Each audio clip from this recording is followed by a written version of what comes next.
It's Shirley with Spirit of Matter, and this is a Mars night with Sun hour, both of them in Sagittarius, here in the 6th, with Jupiter in Taurus in the 11th. Um, Ascendant is ruled by the Moon, with the Moon separating from a conjunction with Lilith, with Ketu in 24 degrees Libra, Venus 4 degrees Scorpio. We have a trine with Lilith in Virgo, next to Lot of Fortune, Mercury in Capricorn, 6 degrees, and Jupiter retrograde. So, this episode is a little bit of relationship wisdom. And when we have Rahu and Ketu, okay, in Mars and Venus signs, we're basically talking relationships. And when we have Jupiter in Venus sign, then we're talking extra relationships. So on a mundane level, we saw a change in the relation between states. Okay, this is also what it is. It's also international relations. But on a personal level, we know that when there are conflicts in the world, when there are wars in the world, when there is crisis in the world, what do we later have aside of the many deaths and atrocities? A baby boom. Like, this is an actual truth. A lot of people fall in love. A lot of people have unusual relationships. A lot of people actually find themselves in this situation doing the Mars and Venus, okay? This getting together and becoming intimate together. So relationship wisdom is absolutely needed at this time.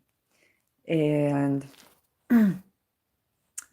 I woke up today thinking about actually the involvement of the outer planets, because we have been having Uranus in Taurus for a while now.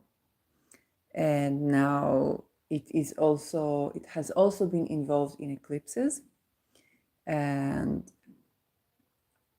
I've also been thinking about what happens when you have an outer planet in your 5th or 7th house, or with the rulers of the 5th and 7th. And I'll begin structurally. 5th house from your ascendant is romance, children, creative projects, gambling as well, or risk, okay? Because all of these are risk, right? And the 7th house is partnership, okay? So some people say the 8th house is marriage, because this is the relationship after marriage, and the 7th house is marriage.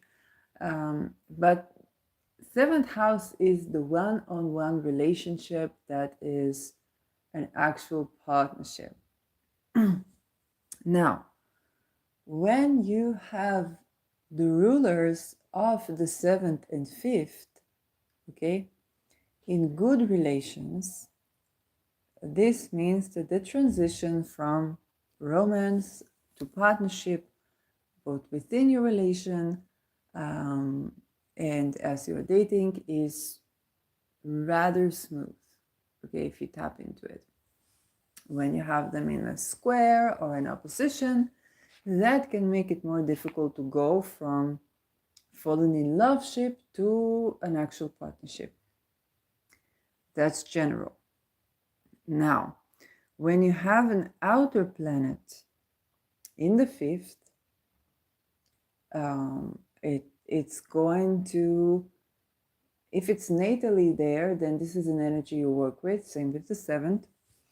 And if it's a transit, it means that whatever you're dealing with in this house might take longer to process or to understand, because outer planets, they move slower. So let's begin with Uranus. And Uranus, let's say you have Uranus in the fifth, whether in transit or in or natally. That means that your relationships defy the established order. This is what Uranus does. It is kind of like the Gidel points, kind of like the organ in the group that is outside of the rule. And because this is the only outside of the rule, then this actually proves the rule. And so with Uranus, you will find that your attractions defy any established order. It can be problematic to various degree, but it means that you're attracted to people that are either unusual, that the way the relationship goes has a lot of highs and lows, but it's not just the highs and lows, it's more about the non-linear, the chaotic nature. Uranus comes to vivify, to liberate something. So with fifth house, your relationships are going to lead to new hobbies that you might be doing, or basically release your soul a bit so that you can be more fertile, or think about anything of the fifth house, whether it's your hobbies, your children, fertility, romance, in a different way. So the way, if you have children, the way that you have children can be unusual, whether it is technology like IVF or a particular type of child labor, and there's a lot of letting go that requires in here. When it comes to romantic relationships, if you try to fit yourself, even in the fifth, when you're dating, into a certain established order, be it monogamy or non-monogamy, by the way, Uranus is going to bring in a desire to break the established order. So let's say you said, okay, I'm not monogamous, and then you live in a village where everybody is non-monogamous. Uranus will bring in you a desire to defy that. Or if you live where everybody's monogamous, then you know. Uranus is also where things just happen because of the way it is a dynamic system, okay? And you're a part of a dynamic system. So it adjusts itself, kind of like the nervous system. It's an autonomous system. And so you may feel like your sexual drive or your romance has a life of its own. But on the other hand, you could have a hobby or something you do for fun where you flow and you accept this chaotic nature, and it really brings out the best in you in that sense. Okay. So being aware of this, you understand that there are going to be a lot of upheavals. Now it does matter how is this Uranus aspected, and what does it do with the rulers of the fifth, of the seventh, Mars, Venus, and that can perhaps better predict how much of a difficult time we're going to have with this inner rebel in you. Okay? Even when it comes to SSC or will and consent, you're gonna have to find your own way to respect your boundaries in another while define the established order. So this is Uranus in the fifth. Uranus in the seventh, it means that your partnership defies a certain order. If it is defiant for you to get together, you will marry. If it is defiant for you to divorce, you will divorce. And it doesn't mean anything about the duration of the relationship as much as people think, because Uranus is an outer planet. So you can have the coming together, breaking up, coming together, breaking up. But you can also have a relationship that sets you both on a new path, because this is a Kundalini rise. Okay. And you might do something scientific together, you might do something astrological together or technological together, it might be something unusual. The commitment style might be unusual. Okay. People think about committed relationship as monogamy is not true. There are many types of commitment. And Uranus tends to seemingly randomly take kind of like parts and domains of your connection and join random things together. And these random things can be random people. And so if it is natally there, you know that you are just, this is where you say, I was thinking I'm going to stay single for the rest of my life. The next thing you know, okay. It's also where some people have, a child before they have marriage. It's also people can have different settings where there is more space in the relationship, where they don't meet every day. And again, that being defiant of an order when it comes to kind of like external environment, then you're going to be the mavericks. You're going to be the two people that totally do something that is different to what society is currently doing, and it's a part of the allure of the connection. And if it is the defiant thing to do to divorce, so for example, a lot of couples in the past, if they would not get along, they would just stick it up for the children, for the this, for the that. Uranus couples, they separate. They'll eventually divorce. Not without having tried all kind of original ways to tackle problems that they deal with together. But sometimes the very divorce is a part of the purpose of the connection, because it's showing also that we can separate and go separate ways, and you don't have to stay together forever and ever. Okay. This is again a vivifying, liberating planet.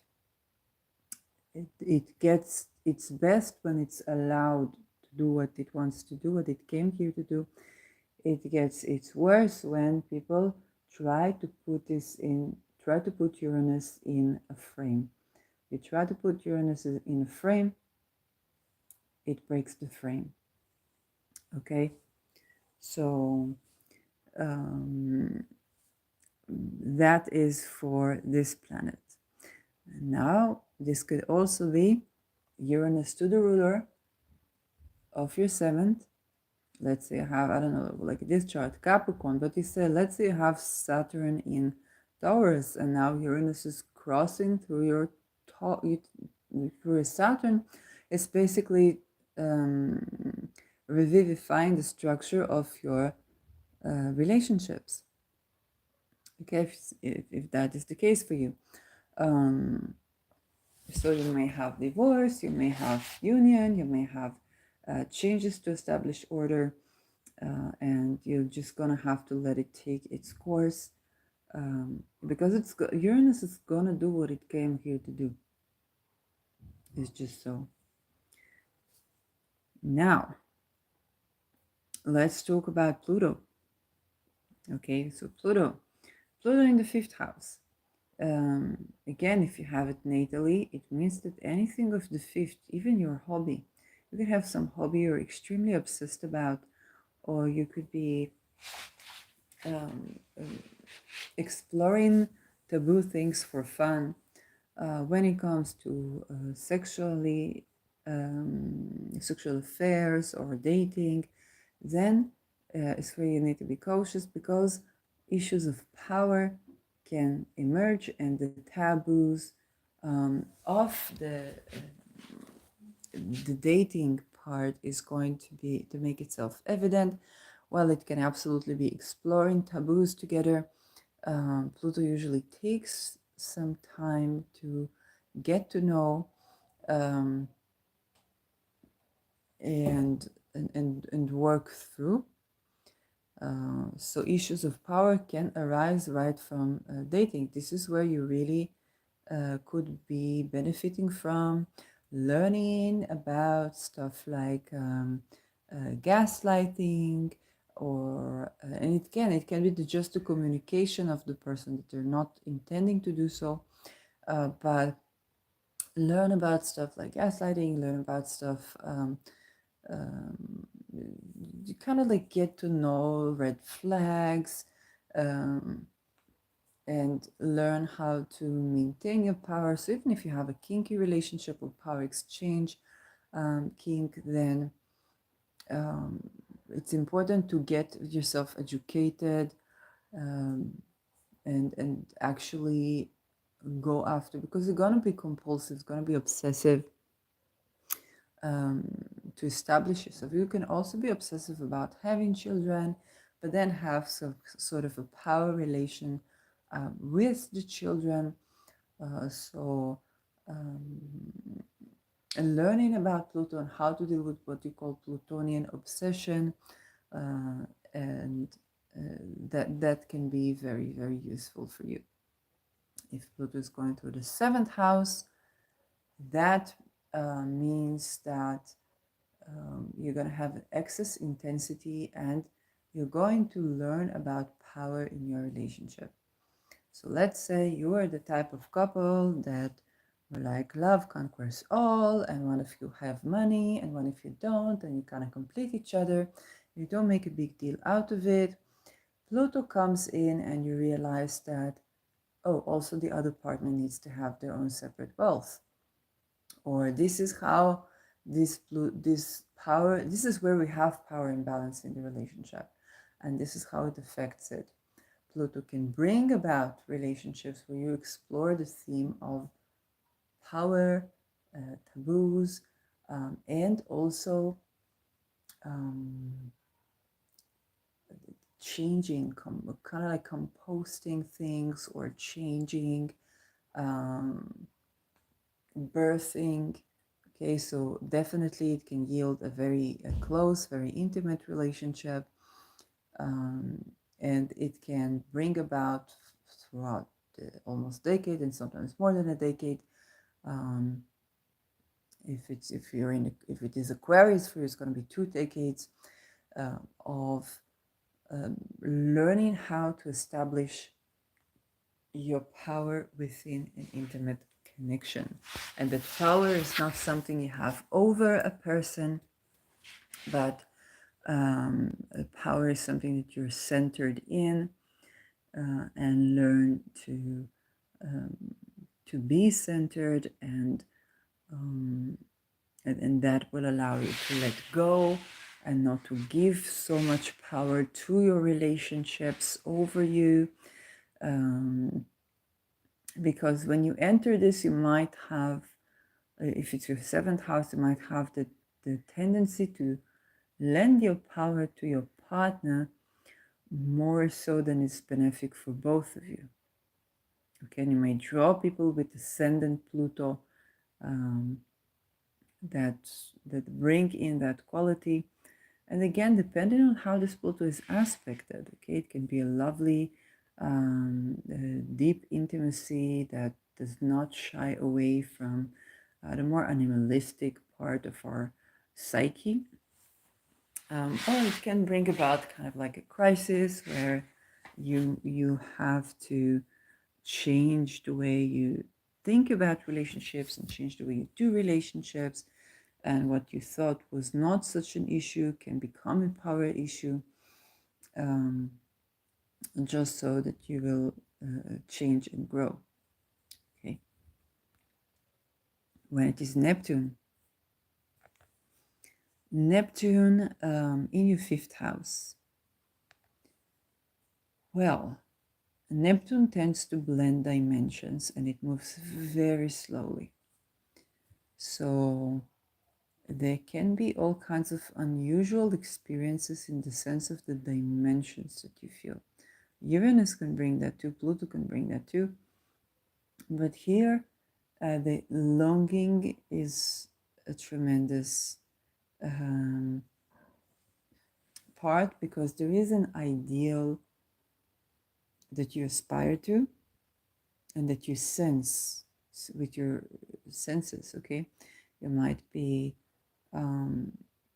going through the process of ideation, evaluation of a romantic partner, or if even if it's not late, then the desire to have children, and perhaps feeling disillusioned, um, and having to contend with that.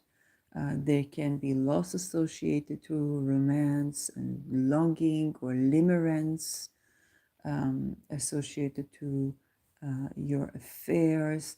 You might be sexually attracted to people that are not accessible to you in the physical, but you might feel something in energy, or you might feel something just unusual. And sometimes it's about being able to absorb love, but there can be also tremendous longing, tremendous grief, tremendous sadness. It's very romantic in the sense that you think about the romantic era, where people began to look at the ocean and find it romantic. Okay, the ocean, if you go to Europe, where that romantic era began, and you look at the ocean, you see a gray foaming giant. Okay, it's not the blue lagoons, the transparent water, kind of like the clarity. It is a foaming monster, gray, that can ravish everything in its way.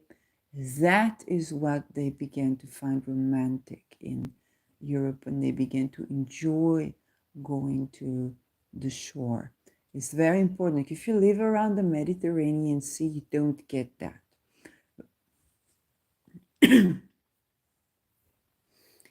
If you live in Northern Europe and you look at the ocean, then you begin to understand why, what was the Romantic era, okay? And that is the sort of romance that I'm saying when I'm talking about Neptune, okay? That is what it's doing in your fifth house. So they can be very much disillusioning. Absolutely, stuff like drugs can be involved, or attraction to people that do something or something criminal, but also something artistic. And the emotions are of oceanic. So if it is transiting through your fifth, this is where you let go of the shore and let the waves carry you back. And he's surrendering with Neptune. If Neptune is going to your seventh house ruler, then this is where you're, just like the fifth as well, you're very likely to be ending at the therapy room, diagnosed as all kinds of things that you are not. Because if this is natal, then you deal with that. If this is a transit, then it can be 2 decades, okay, of you're dealing with that. And so if something is persistent for 2 decades, You have kind of like reasons to believe that there is some pattern in you that is your pattern. And this could be very disillusioning because it's not your pattern. Okay, Neptune is going through your seventh house. And where you once was rational or whatever, and if that is happening to you as you just begin to date, then you wouldn't know because you didn't know this part of you. And so it can be over 2 decades until Neptune goes to, let's say, your 8th house. And then you begin to look at your partnership differently. You begin to have the Neptunian experiences is more like the wealth, the depth, and so on. But it might take 2 decades. And while you're at it, you might be in the therapy room and both you and your therapist not knowing why this is not going anywhere.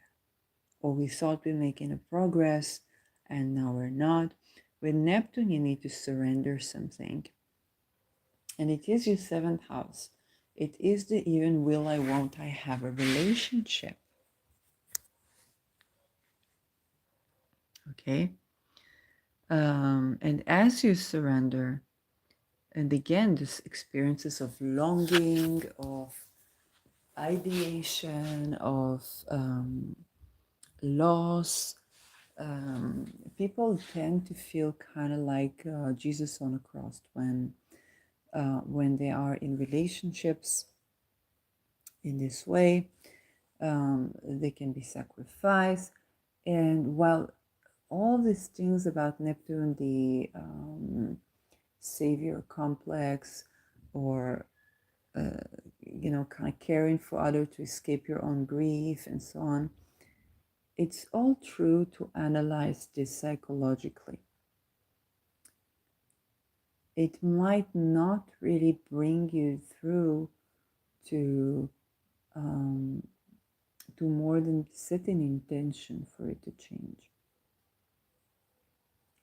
Without a planet's intention, go a long way.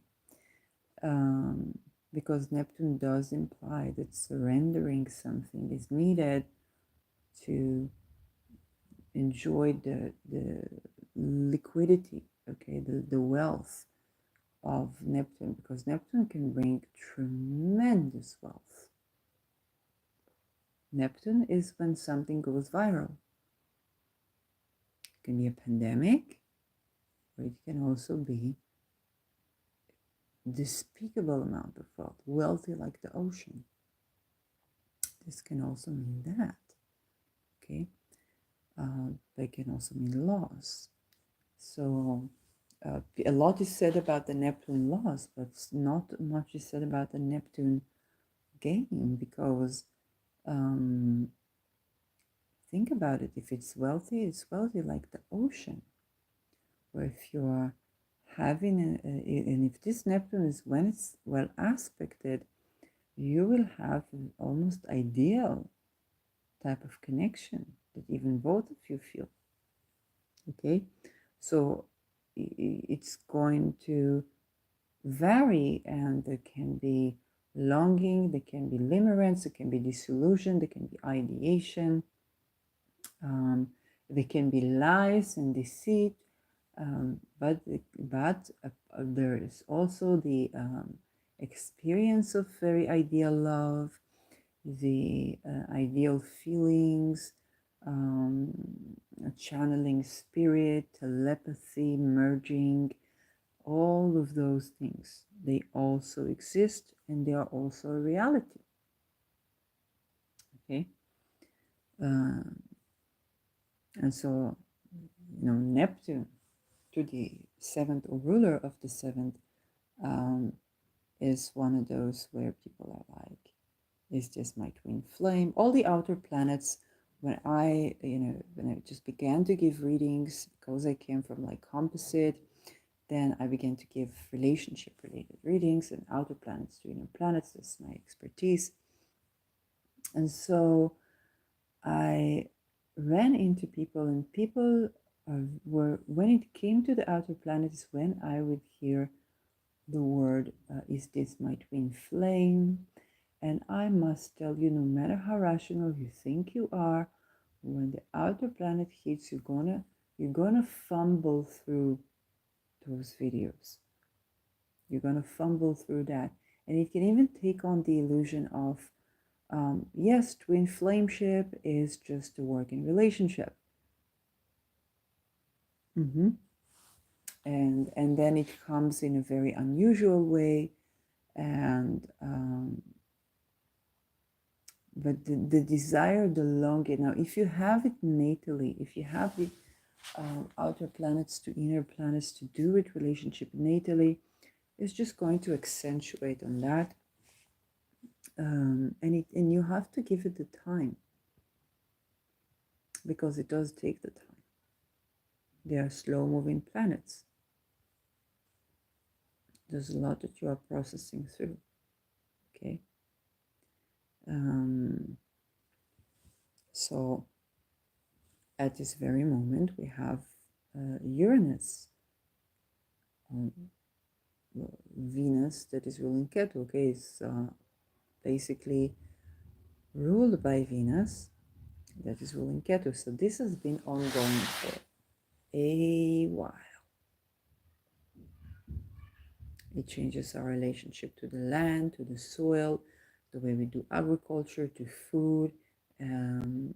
It's like maybe we can have processed food, or maybe we can have lab-grown meat, and then kind of like find out it's cancer cells.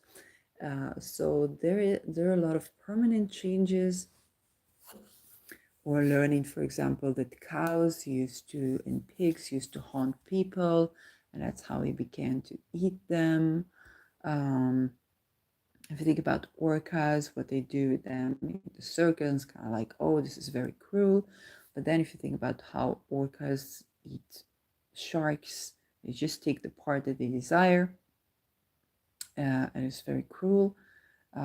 You kind of like get another perspective on what we thought that is cruel about humanity, in terms of food or animals. And then kind of like, oh, we began to eat cows because they were eating us, but now we have freedom farms. It's only after we were releasing them from the farms where we are eating them. And so a lot of our idealism and technology, and it's kind of like, oh, will we have cruelty-free meat? Well, it's cruelty in another way. You're just eating cancer cells. So, but then the meat that you're eating also have hormones in it, and all kinds of stuff that you're learning about, everything to do with the land and the fruits of the land, and also the fruits of labor. Uranus Taurus is a lot about how labor intensive something is, and about our economy, and looking at the connection between technology and kind of like our endocrine system, our hormonal system, and the soil, the health of the soil, and so on and so forth. So there's a lot that Uranus is doing in Taurus in general. When it comes to relationships,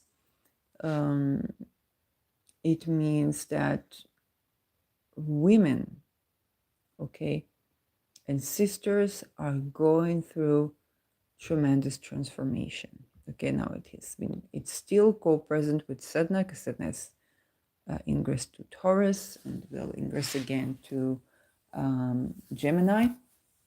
And so Sedna can bring about experiences to do with betrayal, but also learning deep connections between, let's say, why do Inuit culture have so high suicide rates? Well, they used to live in very cold climates, and They did not have willing consent so developed because sex was a part of the services that you give. They were equal about it. So if a man would go hunting, then another man would need to come and make sure that the woman is sexually pleased.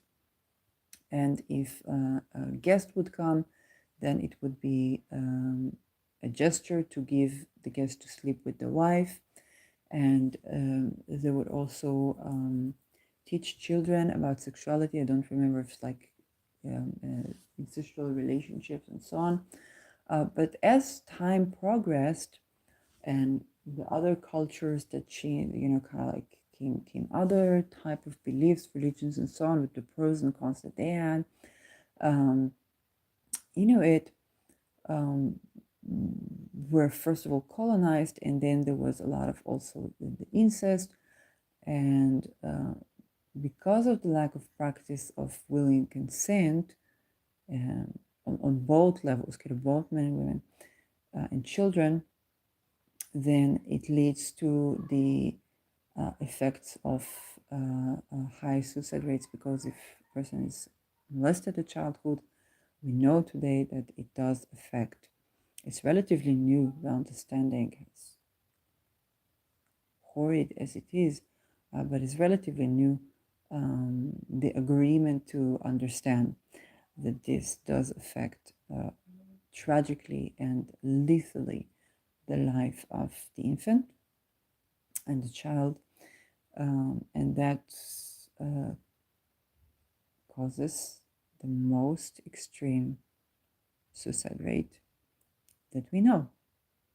Okay, of course, the climate where they live is not contributing to that, but this is both understanding with Sedna was in Taurus, the understanding of the importance of willing consent and joy and sensual pleasure to regulating the environment and the cosmic nervous system, the land, the fertility of the land, and also with the co-presence of Uranus and suicide rates that are very high in Inuit culture. And there are things done to change that, to talk more about things, and to improve upon the conditions. Of course, decolonialization, but also the understanding that even if there was no colonizer, still the praxis of willing consent need to be ingrained within, and then the colonization can be abolished. It can be made obsolete. Now, Uranus is where there are unusual relations in between women and themselves as well, or the women become unusual. Women liberate themselves, but also women have radicalization of feminism, but not just radicalization of feminism as we used to think about it, but unusual feminism. Okay, think about the women in Harvard that were supporting a rape as a part of what they consider liberation from oppression.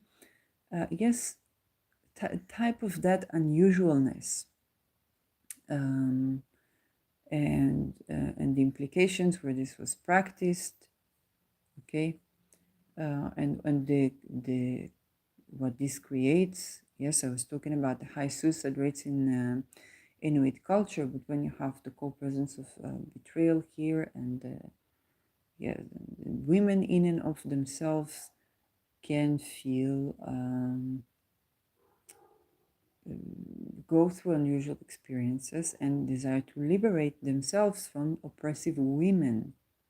Okay, if a woman thinks that it's somehow okay to rape in some sort of constellation, then of course that would bring about an antithetical reaction to this position. And with Uranus is very unexpected. Okay, so Uranus in Taurus also means that our relationships and our values are unusual, or go through changes, chaotic, and our relationships are chaotic. This was the rise of um, the discussion about non-monogamy in wider and wider circles. But then some people actually return to monogamy, or definitely women considering and reconsidering what is feminism to them, or women are becoming anti-feminist, and all kinds of kind of like unexpected developments surrounding women, fertility, the joy and pleasure, okay, what is sensual. And again, Uranus is about Kundalini rise, so having unusual ways to enjoy sexual pleasure, but also unusual ways to enjoy the senses. That has been affecting us as a whole. Okay, if our values are changing, our sexual pleasure is changing, our connection type of how much space we need is changing, um, and our connection to the land, our connection to other women, connection to the soil, and all kinds of weird and peculiar things being showing themselves up to us, and then from the chaos arises kind of like a new order. Think about you trying this, trying that, trying this, trying that, trying that, trying this, trying that, and then eventually you leave that, but something sticks with you. You're no longer the same person as you were. Okay, women will no longer be the same women, um, whether they're trans or not trans, by the ingress of Neptune to Gemini, of Uranus to Gemini, will no longer be the same. What they value, what they practice, what they seek in a partner, the type of commitment style, what they spend their money on, how they make money, the cars as well. Victor talked about flying cars. I think he talked about it with Uranus Gemini. Oh, the Jupiter Uranus. Talked about the Jupiter Uranus and the actual reality of flying cars. But definitely the way we're going to move from place to place, and cars is also Venus. Okay, so definitely that is that is changing. Okay? The way we think about transportation is really, really changing. And there are also the things that, it's kind of like women driving, or how to get a license, and these whole processes. So Uranus as well rules define the order, and they can be women criminals, or women rebellious women, um, women that don't stand. And this is where a lot of feminism happens, because a lot of women don't stand to the established order. And if you try to put established order on them, they rebel. This is their default right now.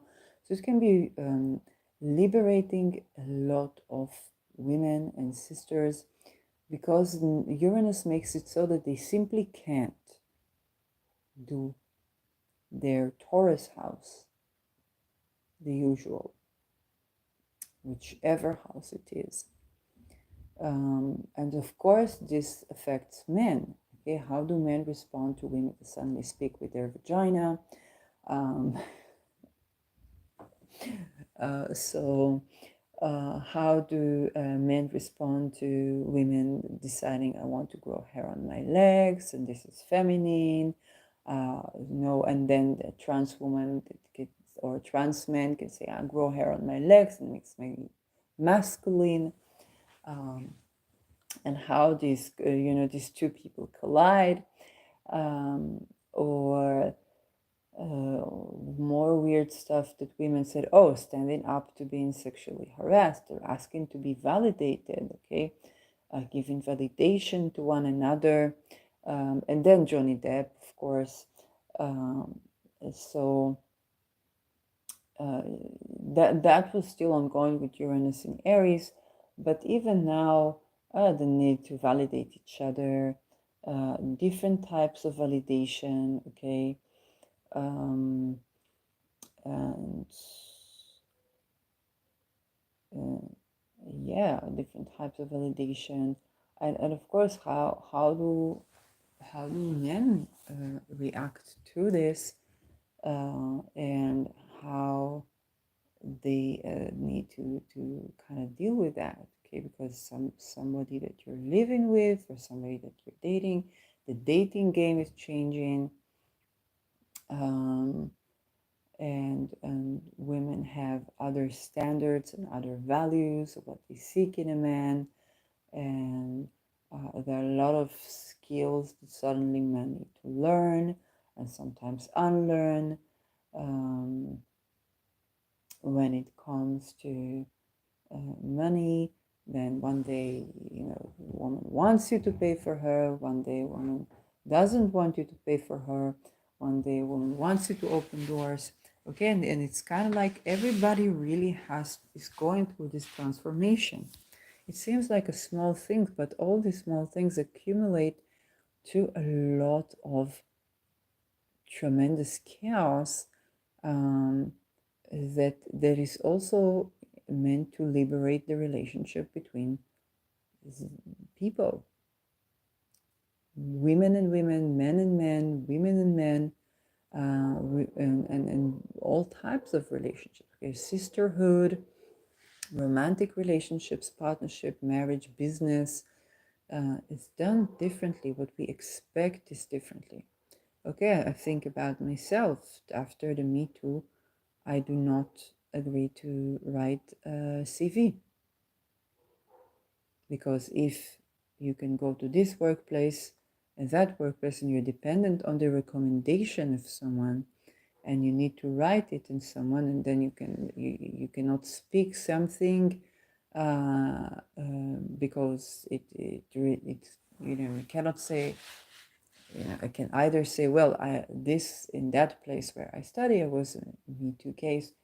Where did you study? Yes, legally, this can create a lot of issues. So CV is no longer, because the value of me being free and safe is more. If you can't, if you don't do anything as a job, and if I don't feel safe at the work, so there are other ways to get resources, okay, that are not work, whether it's picking fruit from the tree, or doing something independently. Um, and you see that radicalization is actually very necessary, okay, to reconsider how we have been doing things. Why should I come to an interview to you? You won't be there if something happens to me at work, and I won't have money to live. So if the point of going to work is so that I can pay my bills and this and that, nothing promises me that this will happen if I go to work. So maybe the point of what I do is to liberate my desire to bring value, or creative endeavors, or have my voice um, expressed in the world, or give validation to people, and see how do resources come about, and try new ways of getting wealth, and all kinds of wealth, and trying new tricks, okay, or manifesting, or um, it really does change the religion. It also liberates something, because hey, if up until now there was an established order and you cared about, how your job interrelates with the fabric of your legacy, and what the fuck is your legacy. Now it's kind of like, hey, all of that amounts to the Twin Towers and 9/11 when your boss harasses you. It's a tower of cards. Everything that you were thinking you were building collapses, and what now?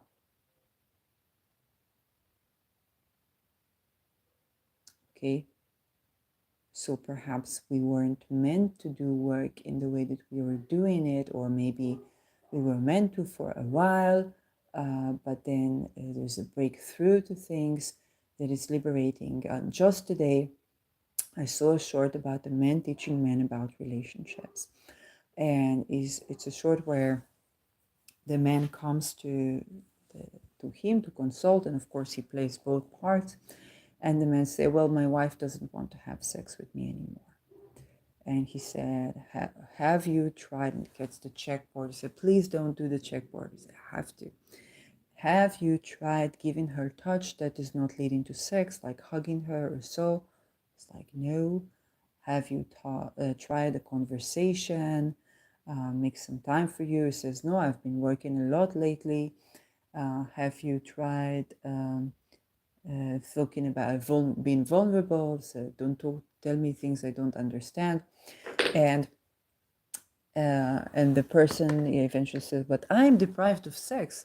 He says, but you are depriving her of so and so and so. And while this is one way to teach it, I could not help but thinking, if a man has, just like if a woman goes to work and has a career, and the way we used to do so, then you could not have children, or you need the children with 1,000 nannies, or you could not have.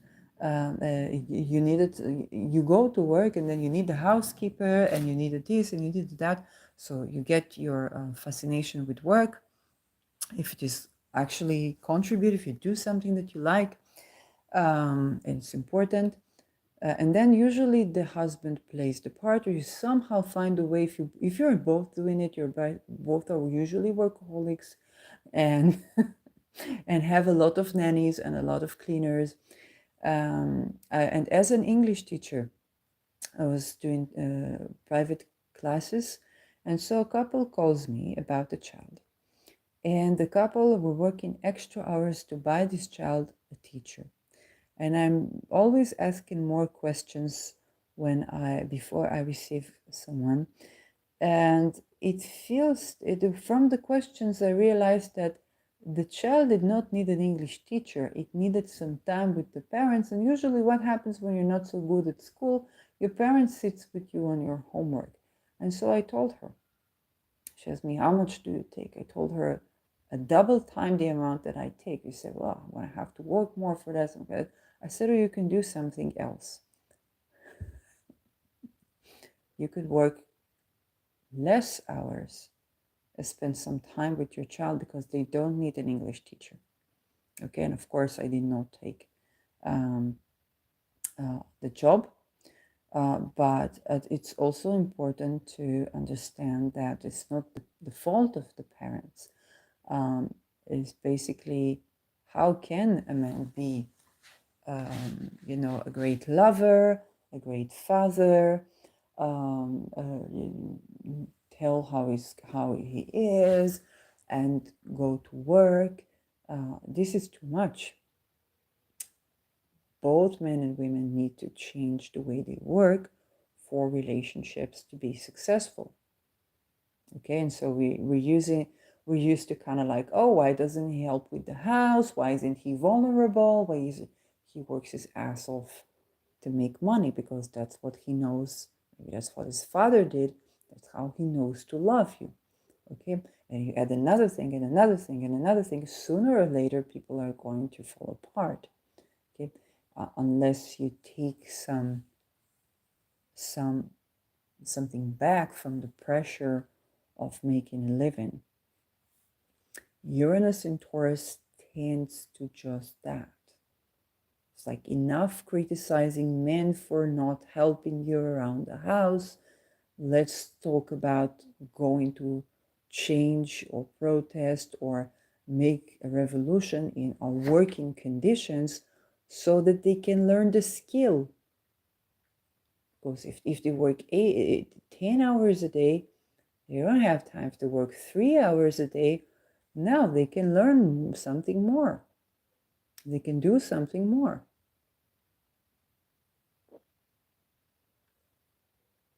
Yes, same with women. If a woman only is in the kitchen, you won't have a woman to converse with. But if you let her out, if you let her loose to meet some friends, hear some lectures, get informed, get acquainted with things, now you go back to a partner and now you have some interesting conversation. Now you have more with your partner. It's not just the one that does your dishes, the one that does your laundry, the one that's expected to open the legs, and none of you really enjoy it. No, like it's not anywhere near actually having, good good intimacy. And it takes change in our entire life when we put sensual pleasure, intimacy, willing consent, when we raise the value, when we put it in a kind of like higher up the scale, our entire life need to change. Literally before the war, I said, the world map needs to change for me to have like willing consent. And then of course 7th of October and the map of the world is changing all the time, but it got to this region. So there are those things where it really is a tremendous change. And in relationships, people also explore the space that they need, the freedom that they need. And Uranus, if it's, for me, it's the 3rd house, it made me at first have like vlog with people from everywhere in the world. And then I became unappointable. Okay, became unappointable. I'm like, okay, I'm letting it take its course. And then I started to do a garden. So I started gardening. Okay. And then this came, kind of like the podcast. I kind of changed the phase as the astrology changes. And I began to work my schedule with the astrology. Okay?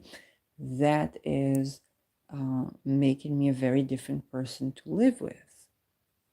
It was a very peculiar person to date.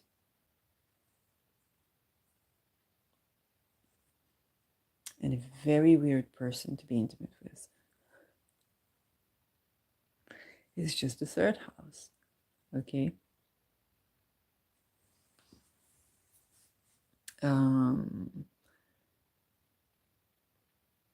So this is Uranus, and then there is Aries. Aries has been in Aries for the last century, and she's been there. So if you're like Libra ascendant, you were born into this, and you will have it. Probably, yes, for the rest of your life. Not probably, for the rest of your life, you'll have Aries in the 7th house. So Aries represents that which was not represented. Okay. And with Rahu here, she's in Mars sign. She has been in Mars sign for the last century. So you see all the many weird things men went through. Okay. When it comes to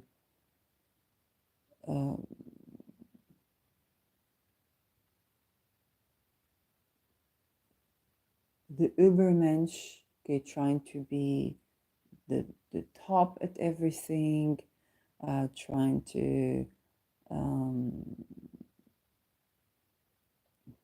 perhaps take, kind of like poison or concentrated drugs to make themselves more at everything. There is also the issue of trans men. okay, and how they're so dependent on like medicine to just be, okay. Aries is everything about rare diseases as well, or neurodivergent, the rise of neurodivergence. Um, but along the century, you think about the many representations of identities or national identities, indigenous groups, or okay, the identity politics with the pros and cons of that. Um, because this is the planet that moves so slowly, it's very difficult to tell what it will bring. But if you have it with your fifth or seventh, it means that the marginalized in society are people that you are intimately involved with. That can take so many forms and shapes. Some of you may complain of my partner is a narcissist and so on, and that can be because they were the upbringing, basically. It is just person that to gain their place in society they had to throw a Trojan war.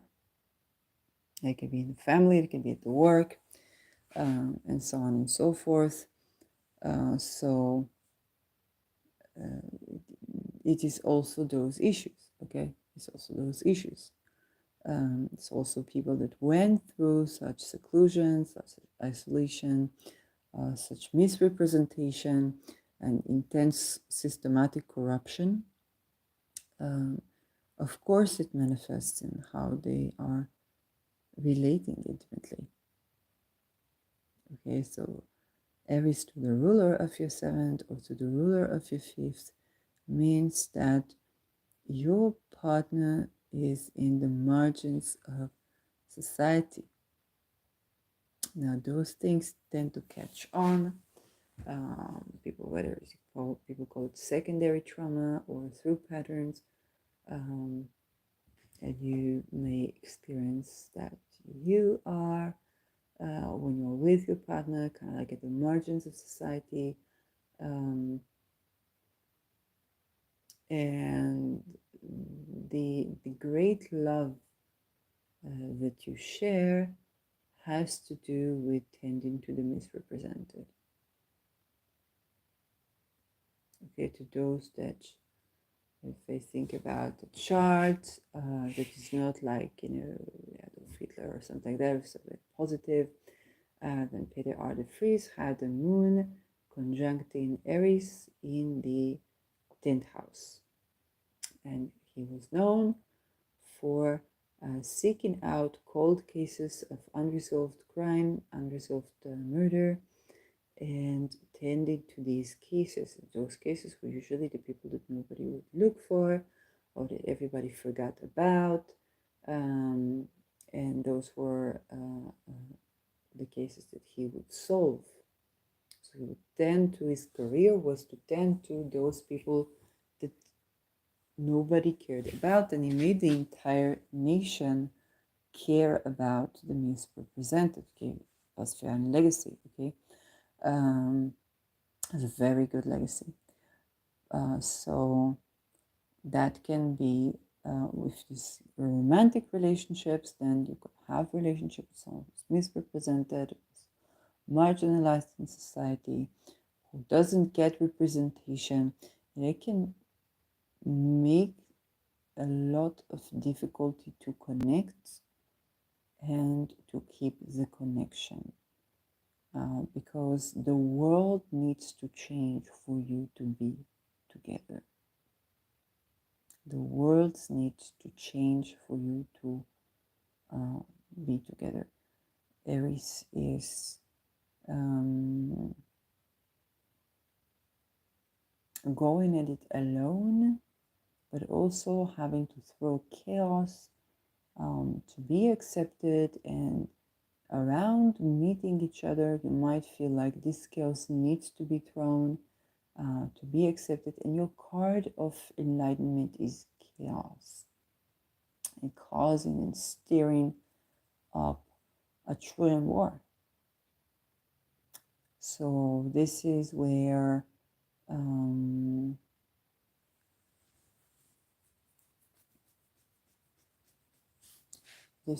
is kind of this is also where the difficulty is, because each one of you is used to do that in their lives. Okay. Or they can be like, oh, nobody ever pays attention to me. Oh, when I make all this mess, then now people see that I exist. And this is a pattern that has a lot of meaning in society and a lot of meaning in the world. Because it's kind of like, oh, now that I stir up this tremendous chaos, now people pay attention to me. Now I am discussed, now I am a part of the party, and that can definitely lend out traits that we consider as narcissistic. And here it can portray in your romantic relationships and in your partnerships as well. If you're dealing with like an open enemy, kind of like a seventh house thing, you need to know that they are also misrepresented. Okay, we can grow compassion through that, but also understand that this is the case, and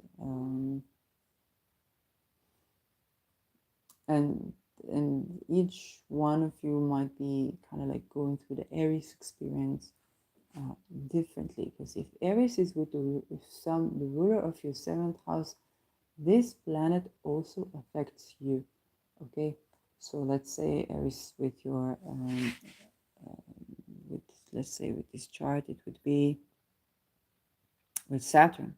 Okay, so it can be relations to your father, but also your relations to dogma, to dedication, to going short on things, to all of these things. Okay, and that made me, you might have a father that was such misrepresented person, or that as you grow old, you kind of like grow as a parent, you are like this, and that can affect the relationship dramatically. Well, I hope that this was helpful. Okay.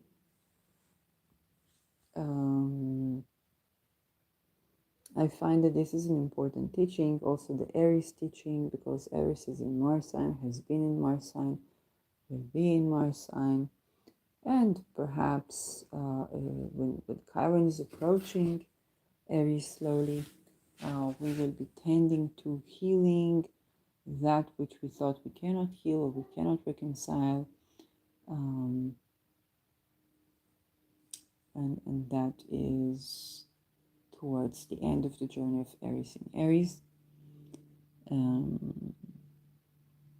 So yes, it's about radical acceptance. Okay, most of the people that now we call neurodivergent were before were considered just crazy, and then in between they're like, okay, they have trauma, and then eventually they're like, yes, we have our own identity, we have the brain that works differently, and more radical acceptance is needed. Inclusivity is needed when it comes to Aries, and